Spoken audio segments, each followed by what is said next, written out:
السلام علیکم ناظرین، آپ دیکھ رہے ہیں دا واچ اور میں ہوں آپ کی ہوسٹ ہمنا اشرف. ہمارے ساتھ موجود ہیں ماہر قانون اسد عباس بٹ صاحب. تھینک یو سو مچ سر آپ کی تشریف آوری کا. جی ویلکم. ناظرین، ہم آج ایسے موضوع پہ بات کریں گے جو کہ بہت انڈر پریولیجڈ ہے. ہم بات کریں گے مائنورٹیز کے لاء کی. سر تو آپ ہمیں بتائیے کہ مائنورٹیز کے لاء ہوتے کیا ہیں؟ دیکھیے، ایک جو آپ کا ریاست ہوتی ہے اس کے اندر جو ہے مختلف اقوام جو ہے رہ رہی ہوتی ہیں. قوم تو بہرحال ایک ہی ہوتی ہے، لیکن ان کی اپنے مذہبی جو ہے رجحانات یا مذہبی عقیدہ ان کا ہے وہ مختلف ہو سکتا ہے. بات کریں جیسے ہماری جو میجورٹی ہے یہاں پہ وہ مسلمانوں کی میجورٹی ہے، اور مائنورٹی جو ہے اس کے اندر ہماری ہندو کمیونٹی آ جاتی ہے، اور اسی طرح سے کرسچن کمیونٹی آ جاتی ہے. تو ان لوگوں کو آپ مائنورٹی میں کہتے ہیں. اس طرح سے دوسرے مذاہب کے لوگ بھی ہمارے ملک میں رہ رہے ہوں گے، تو ان لوگوں سے متعلقہ جو لاء ہے ان کو آپ منورٹی لاس کہتے ہیں کہ ان کو کیسے آپریٹ کیا جائے، ان کو مذہبی آزادی دی جائے، ان کو ایجوکیشن کا رائٹ دیا جائے، ان کو مختلف جاب کے اندر مختلف کوٹا فراہم کیے جائیں تاکہ وہ ان کے اوپر کوئی جبر کی کیفیت نہ ہو. ایسا نہ ہو کہ وہ مسلمان ایک معاشرے میں رہ رہے ہیں تو ان کے اوپر کوئی زد و کوب ہو، ان کو تنگ کیا جائے، ان کو مذہب چھوڑنے کے لیے تب ان کو وہ انسانی حقوق دیے جائیں. کیونکہ یہ بہت امپورٹنٹ ہے ہمارا سمجھنا. ہمارا مذہب بھی اور ہمارا آئین بھی سب سے پہلے وہ انسانی حقوق کی بات کرتا ہے، اور اس کے بعد وہ کسی مذہب کی بات کرتا ہے. سر، پاکستانی لاء کتنا سپورٹ کرتا ہے مائنورٹیز کو؟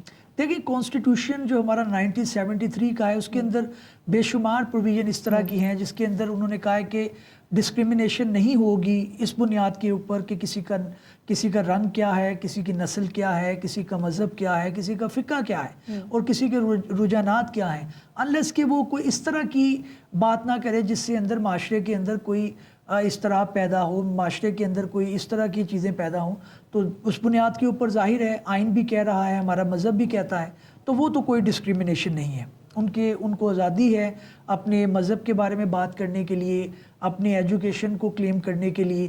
لیکن ظاہر ہے ہماری جو ملک ہے وہ ایک ڈیولپنگ کنٹری ہے، اس کے اندر ابھی اسی طرح سے چیزیں ایک ارتقاء کے مرحلے سے گزر رہی ہیں. تو ایک آئیڈیل سچویشن نہیں ہے مائنورٹی کے لیے بھی اور میجورٹی کے لیے بھی. دیکھیں، جہاں پہ مائنورٹی پس رہی ہے وہاں پہ میجورٹی کا بھی اگر کوئی لاء کے اندر کوئی مسئلہ اس کو آتا ہے کہ اس کا سامنا کرنا پڑتا ہے تو اسے کئی جو ہے وہ منازل سے گزر کے پھر انصاف کا حصول اس کے لیے ممکن ہوتا ہے. تو وہ تو مسئلہ اوورال سب کے لیے ہے، لیکن منورٹی کے لیے کمپیریٹیولی زیادہ اس لیے ہوتا ہے کہ وہ ایک انڈر پریویلیج کلاس ہوتے ہیں. ان کو ایک اس طرح سے جو ہے وہ ایجوکیشن اگر سے ان کے اپنے وسائل کی بنیاد کے اوپر نہیں وہ حاصل کر پا رہے ہوتے تو ان کے مسائل کمپیریٹیولی زیادہ ہوتے ہیں. آپ کو لگتا ہے یہ گراس روٹ لیول پہ امپلیمنٹ ہو رہا ہے لاء ان کا؟ دیکھیے، لاء تو جیسے میں نے آپ کے پریویس پروگرامز میں بھی کہا ہے کہ لاء کی جو حالت ہے وہ قانون بنے پڑے ہیں، ان کی اطلاق کا بڑا زیادہ مسئلہ ہے. اور پھر یہ ہے کہ گورنمنٹ کتنی سیریس ہے، عدالتیں بڑی کاوش کرتی ہیں. دیکھیں، آپ اگر کبھی سول کورٹ میں یا سیشن کورٹس میں یا ایون ہائی کورٹ میں آپ جائیں تو ججز بڑے ہی دل جوئی سے اور بڑی محنت سے کام کر رہے ہوتے ہیں. لیکن آپ ان کی سنسیئرٹی یا ان کی ایفرٹ کی بنیاد کے اوپر صرف سسٹم کو آپ لفٹ نہیں کر سکتے. اس کے ساتھ ایگزیکٹو جو ہے وہ کوپریٹ کرے. آپ کی جو مقننہ ہے جس نے قانون بنانا ہے، جو لیجسلیٹ کرتی ہے، وہ بار بار جو ہے وہ دیکھے کہ کہاں پہ ایک قانون بنا اس کے اندر پھر کوئی سکم رہ گیا تو اس کے اندر امینڈمنٹ کر کے ترمیم کر کے کیسے معاملے کو آگے لے کے جانا ہے. تو وہ سیریسنیس گورنمنٹ کی بھی بڑی میٹر کرتی ہے.